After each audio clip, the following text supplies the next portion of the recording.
Xi Jinping is a cute little despot.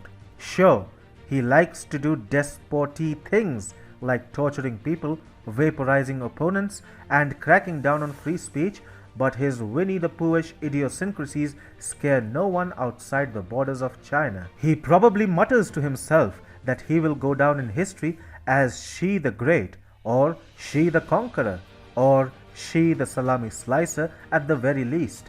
But the reality is that he has already begun his descent into the annals of history as Xi the Wuss. Xi had great plans to put his not-so-pointy nose inside Russia's Far East, but a great stinged scorpion called Vladimir Putin has grabbed him by the same not-so-pointy nose. Hi and welcome.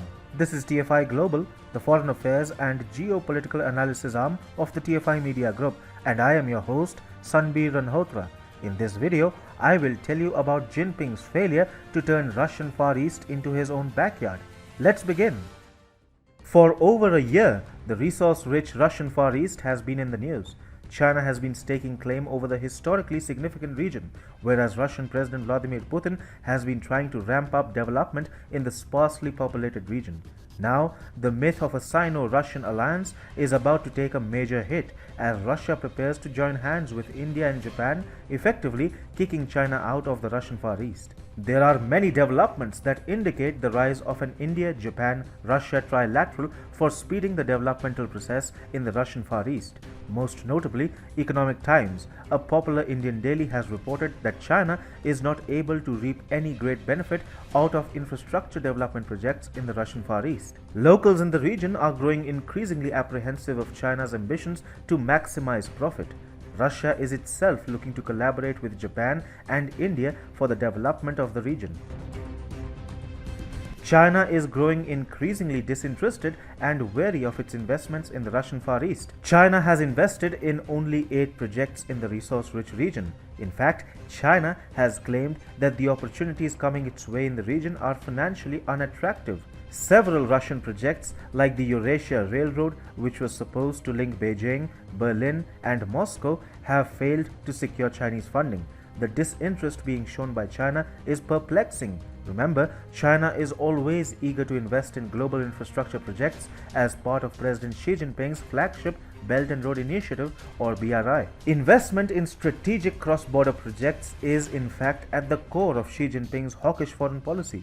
And when it comes to the Russian Far East, which the Chinese Communist hardliners claim to be a part of China's territory, Xi Jinping would have been more than eager to invest in infrastructure projects. So, if China is not making any big investments in the Russian Far East, then it really means that Moscow isn't really letting Xi lay his hands upon any financially viable projects. Xi is also battling increasingly hostile sentiment against his country in the Russian Far East. Locals believe that Beijing is trying to reap the entire benefit of accelerated development in the resource-rich region.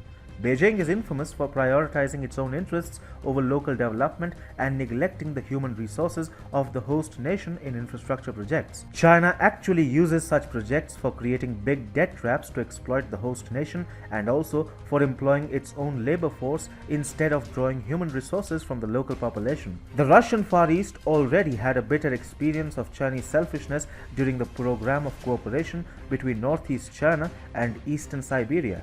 Moreover, financial difficulties in the program and the implementation of a top-down directive didn't really go down well with the locals. Moreover, given China's history of overtaking key infrastructure projects, including strategic ports like the Hambantota port in Sri Lanka and the Darwin port in northern Australia, locals in the Russian Far East also entertain a nagging fear of China trying to overtake key ports of mineral-rich areas. Chinese President Xi Jinping is clearly growing wary of the Russia-Japan-India trilateral for bolstering development in the Russian Far East. Earlier this year, India, Japan and Russia identified energy, coal, mining, transport and logistics, maritime connectivity, diamond processing, pharmaceuticals and healthcare as areas of potential cooperation in the resource-rich region. A statement released after talks among the 3 countries stated, The participants agreed that it is in the three countries' shared interest to promote the trilateral framework to harness economic opportunities in the Russian Far East for mutual benefit. The three countries had also welcomed their growing links in the Arctic, recognizing the interconnected nature of regional development alongside the Russian Far East. Recently, India's Prime Minister Narendra Modi too had underscored the growing importance of the Russian Far East. He said, "In Indian history and civilization, Sangam or coalescence has a special meaning. It means confluence or coming together of rivers, people, and ideas.